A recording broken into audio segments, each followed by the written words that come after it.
Welcome back to another episode of Tech Ascent, the show where we dive into the trends, strategies, and success stories that are reshaping the tech landscape as we know it today.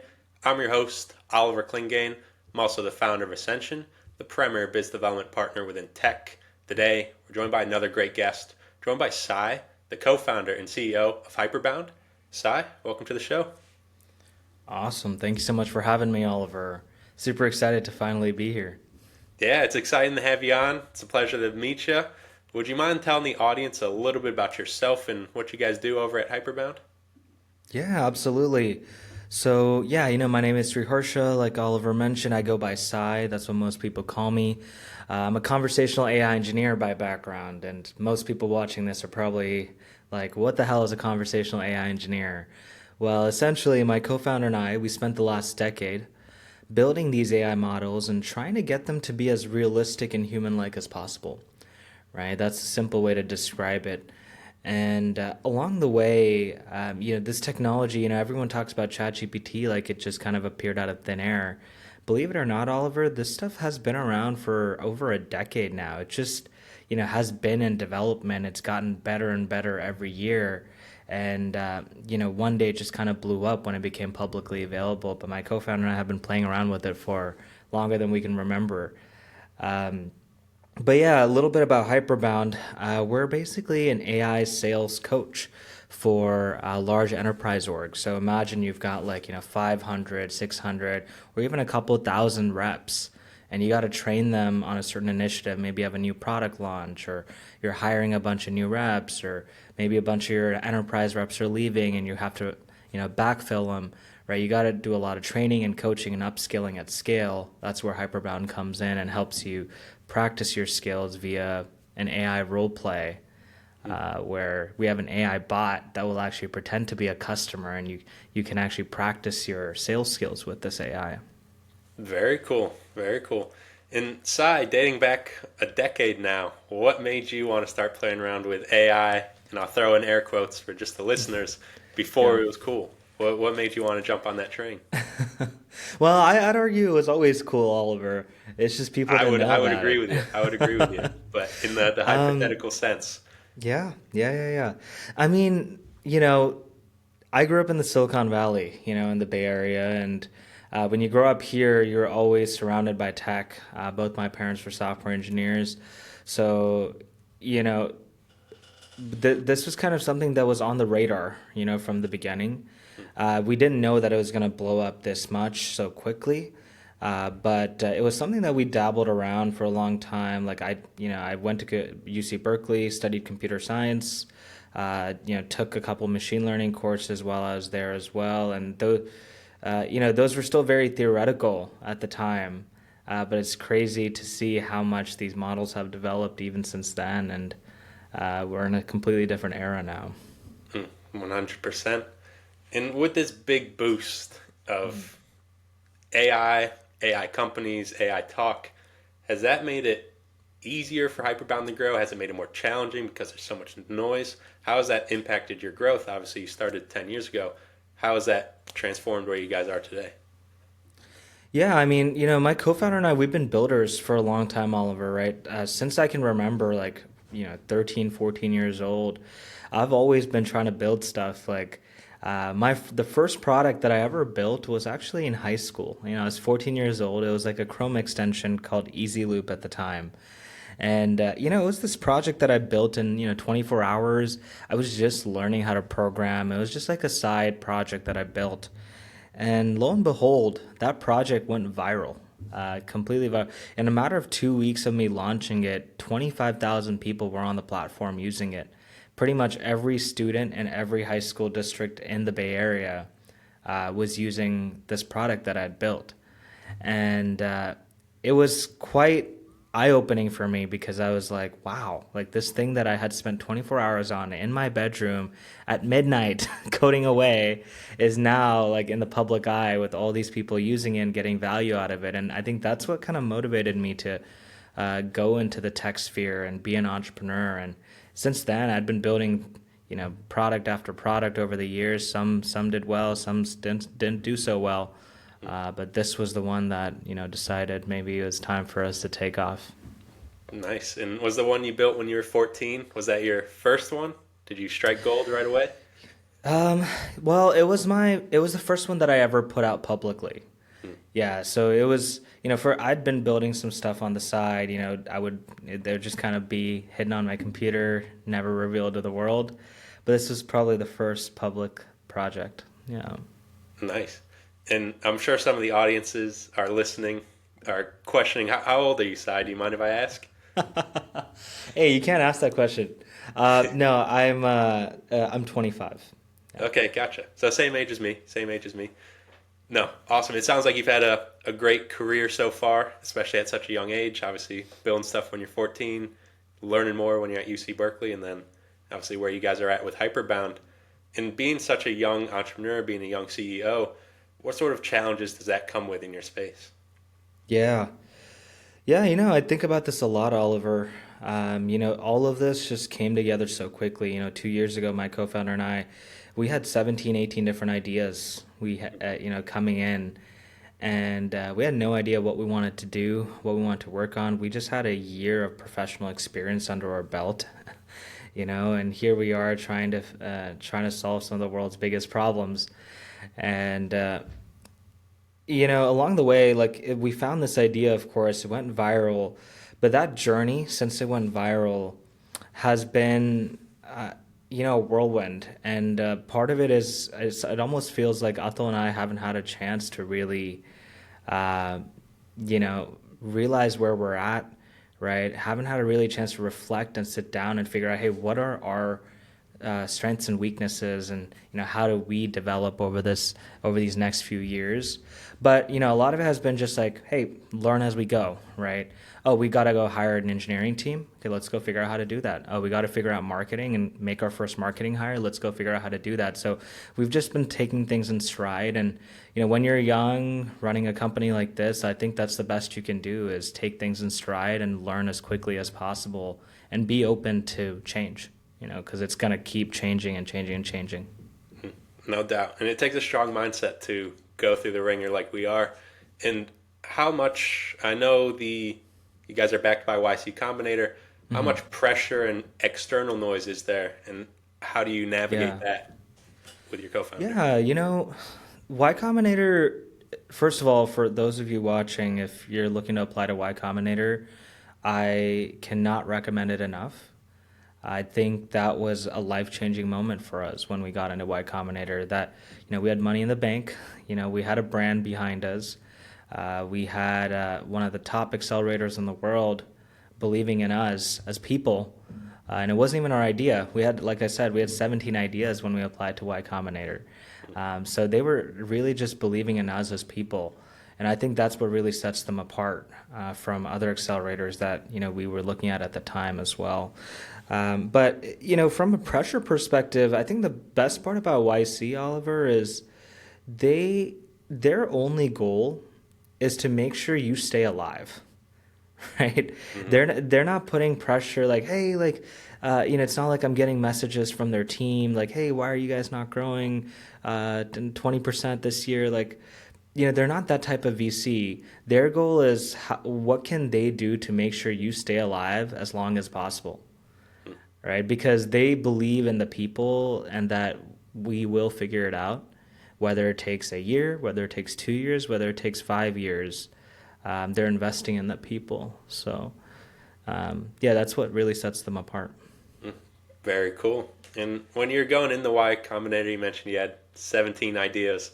Did they help you narrow it down to what Hyperbound is today?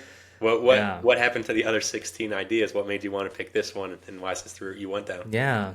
Well, first of all, I'll say none of those 17 ideas are what we're working on today.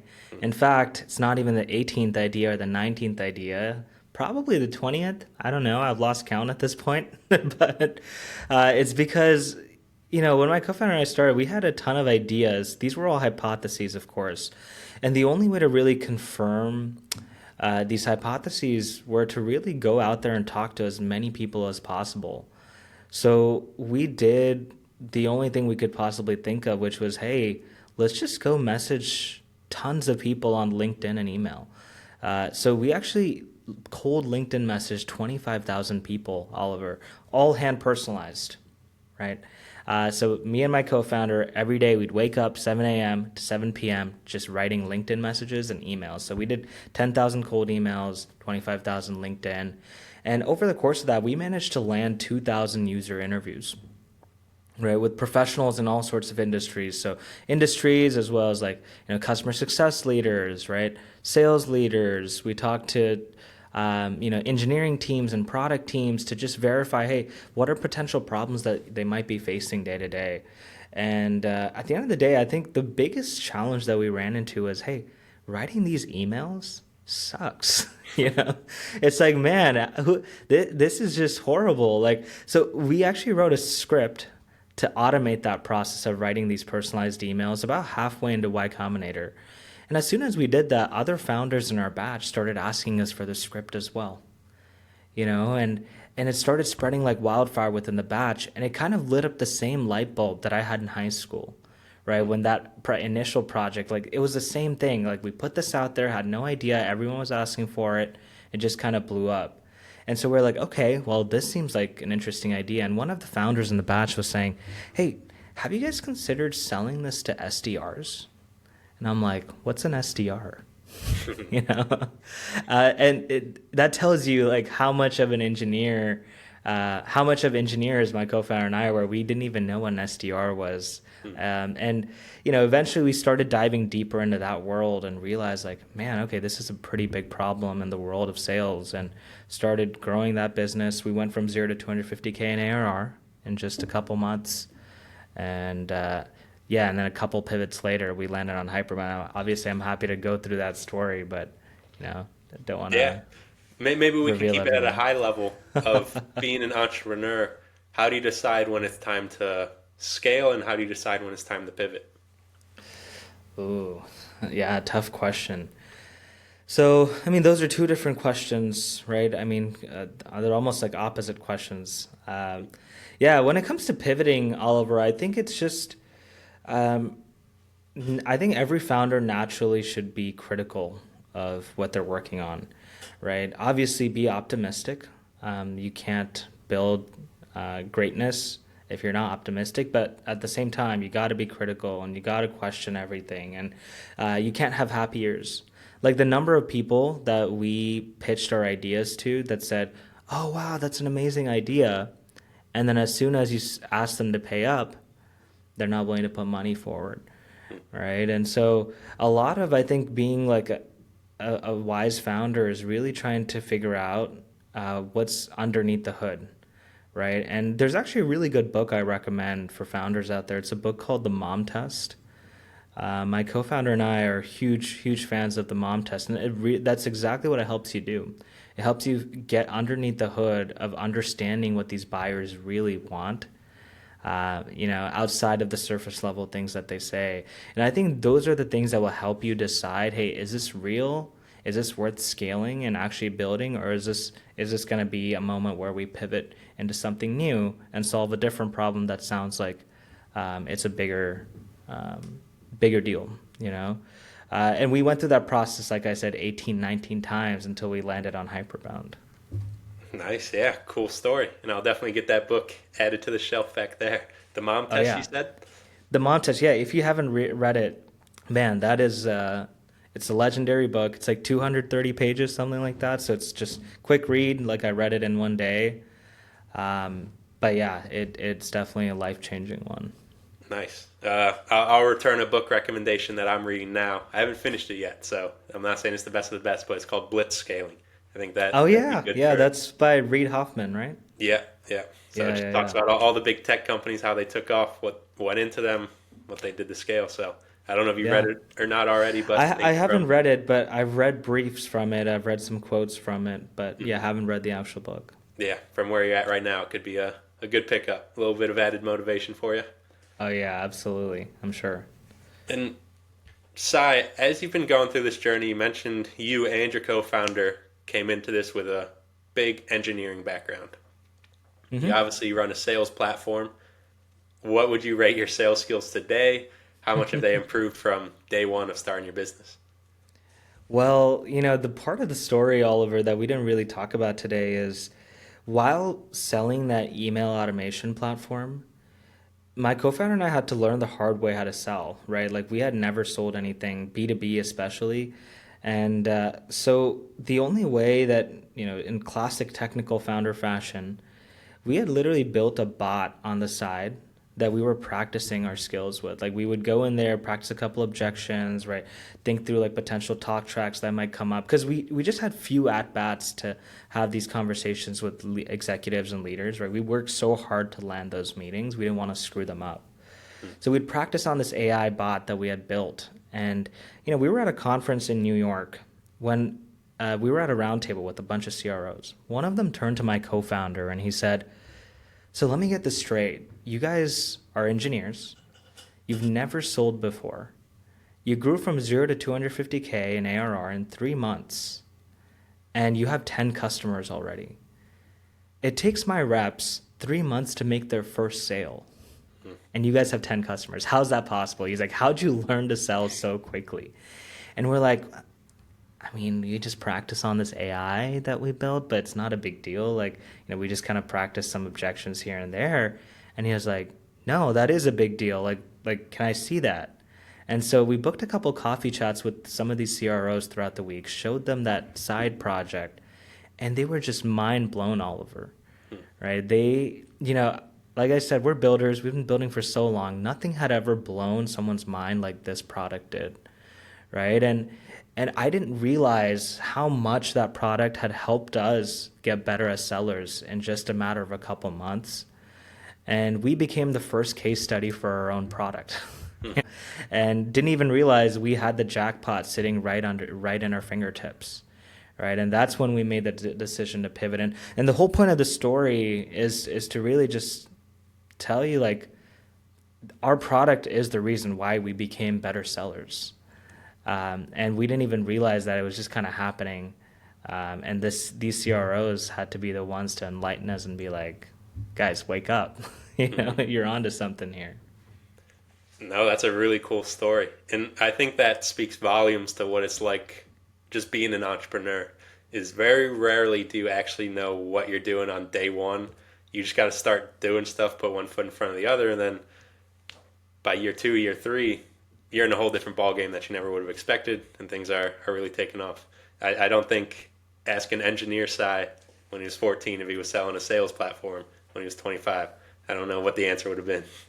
I know. And honestly, though, it's when you sell a sales coaching platform, Oliver, you have to be really analytical about your own sales process because we're selling coaching to salespeople. And so, at this point, I'm doing more sales than I ever thought I would ever do in my life. Like that's all I do now, sales, marketing. And so I take our process very seriously, and I've been, methodically building out our discovery process. What does our demo look like? What does, our late stage negotiations look like? What does our pricing look like? These are all questions that I'm constantly, obsessed with figuring out. Yeah, no, it sounds like you've built a great process, and obviously it's working for you guys. So Still a work in progress, man. It's never perfect, and you know how these things go. They evolve over time because buyers change over time, and so does your process. of course, that I come from a marketing background as well. So one campaign might be blowing up one week, and then next Yeah. week it's dead, and then you got to find a new one. So that's just the No, way it yeah, works. exactly. That's the go-to-market space. We never get a break. So, And Sai, you've obviously learned a lot about sales then throughout your journey. Whether the audience, whether a listener signs up for Hyperbound or not, what's one sure. piece of sales advice you would give them that they could kind of take right away? What's one actual insight? Yeah, yeah, that's a great question. Man, that's a lot of stuff. I could go all day about this. Well, Um, let me rephrase the question then. What sure. was one thing you wished you had learned earlier? I like that. It's one thing I wish I had learned earlier.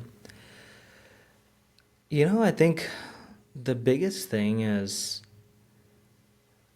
asking questions is super underrated. Um, you know, what young sellers tend to do is anytime, they get into a tough conversation or negotiation, right? They tend to get flustered and, they'll fold like a lawn chair on the spot, or they'll start speaking faster they'll start like pitching, right? Or trying to defend themselves. And what you'll notice from the elite sellers is they will just take a deep breath, slow down the conversation. They'll do the exact opposite, not speed up. They will slow down and they will just ask questions. So I'm curious. You mentioned it was expensive. What how are you thinking about the value of this product, right? Okay, maybe that's not the best question, but whatever it might be, like you want to slow down and ask questions to understand why the buyer is justifying, their thinking to you, right? And once they do that, they start to realize the holes in their own logic, and that's what a good seller will do. Mini masterclass there. I love it. Yeah. And Sai, last question before we wrap up the podcast. Looking forward, like I said, you guys have built a great foundation with Hyperbound. Looking forward now, looking to the future. What's the goals? What's the mission you're on? Yeah, what are the goals? What are the mission? A lot of things, man. I mean, we're scaling real fast right now. We're doubling the team by the end of the year. We're 15 people right now, looking to grow to 30 by the end of the year. And we'll continue to scale quickly next year. We're looking to move up market. We started out in the early days, selling to startups and SMBs, then very quickly moved up to upper mid-market. And these days, we just started closing some of our largest public enterprise logos ever on Hyperbound. So, we expect to continue to get some of those companies on board. In terms of the product itself, I think there's so much potential, right? When you think about coaching, the way a lot of companies view it today, they see it as a one-time thing, Okay, my rep joins, they onboard for 3 months, they train during those 3 months, and it's done. But the reality is most reps forget 90% of what they're taught a month after they learn it, right? And believe it or not, managers actually do little to no coaching today. In fact, 5% of managers actually coach. That's a crazy statistic. And 60% of them, by the way, will admit that they don't coach. So the question is, how do we make sure that every seller feels supported, not just in those first 3 months, but throughout the life cycle of their time at the company? And we know that that's not scalable with humans, right? You're not going to hire a one-on-one coach for every rep, but you can hire an AI to be a one-on-one coach for every rep. And that's the bet we're taking at Hyperbound. Awesome. I love the vision you guys got and some really interesting facts there as well. I think that's really cool. Cool air quotes. It's not good, but it's a great problem to solve. And I do think practice makes perfect. Come from a background in sports, I think. Without a coach as an athlete, you're going to struggle absolutely. regardless. The same way in this business environment. Absolutely. Yeah, no, especially, I love to use the Curry analogy all the time. Steph Curry, if y'all are Steph Curry fans out there in the audience, Steph Curry is the greatest shooter ever, and he still shoots free throws in practice every single day. So why shouldn't you? Right. I agree. I'm going to back up that stat even further. He's the greatest shooter of all time, and he still shoots less than 50% from three. It's like he makes less than half of the things he takes, and he's the greatest shooter ever. It's a crazy stat to think about. Right. Awesome. I think that's a good point to wrap up then, Sai. I love talking my sports, so I don't want to go down a rabbit hole. But I'll obviously tag your LinkedIn, Hyperbound's website down below so everybody can go check you out. But is there anywhere else you'd like people to connect with you on? Yeah, I mean, if you want to try out Hyperbound, if you go to hyperbound.ai, there is actually a free demo on our website. You just go hyperbound.ai, try a free demo. There are 9 free bots that are publicly available there.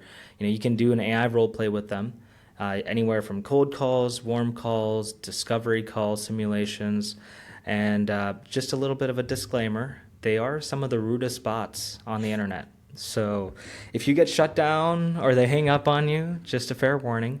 They can be a little bit dicey, but I'm sure y'all will do fine. But yeah, I'll leave you with that. Perfect. If they hang up on you, it's a good reason to come back. Get your practice in.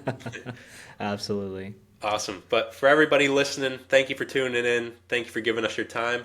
And Sai, thank you for taking the time to come on the show. Appreciate it. Thank you, Oliver.